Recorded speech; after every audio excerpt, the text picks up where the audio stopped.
টানা বৃষ্টিতে চট্টগ্রামের মাঝেরঘাট ও পতেঙ্গা সড়কের বেহাল দশা।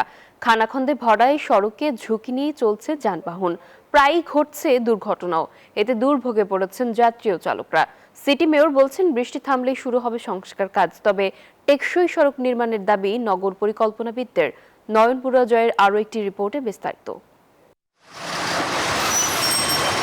চট্টগ্রাম নগরের মাঝেরঘাট সড়কে দৃশ্য এটি। 1.5 কিলোমিটার গুরুত্বপূর্ণ এই সড়কের বেশিরভাগ অংশে খানাখন্দে ভরা। প্রতিনিয়ত এভাবেই ঝুঁকি নিয়ে চলছে যানবাহন। সড়ক সংস্কার কাজ চললেও গতি না থাকায় বিপাকে পড়েছেন যাত্রী ও চালকরা।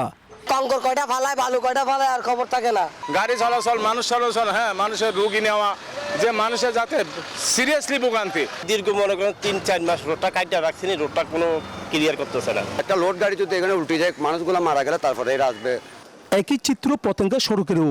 এলিভেটেড এক্সপ্রেসওয়ের নির্মাণ কাজ চলায় সড়কের বিভিন্ন অংশে গর্ত কাদা।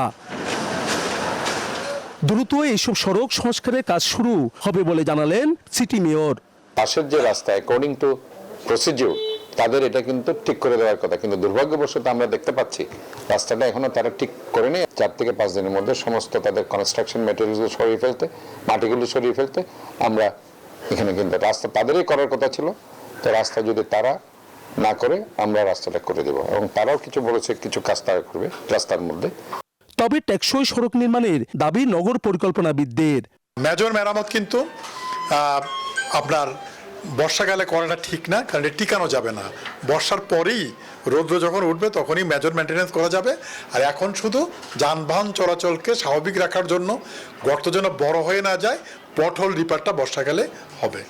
সড়কের বেহাল দশায় বিমানবন্দরগামী যাত্রী, ইপিজেড কর্মী ও পর্যটকদের চরম ভোগান্তি পোহাতে হচ্ছে। দ্রুত সড়ক সংস্কারের দাবি স্থানীয়দের। নয়ন বড়ুয়া জয়, নিউজ 24, চট্টগ্রাম।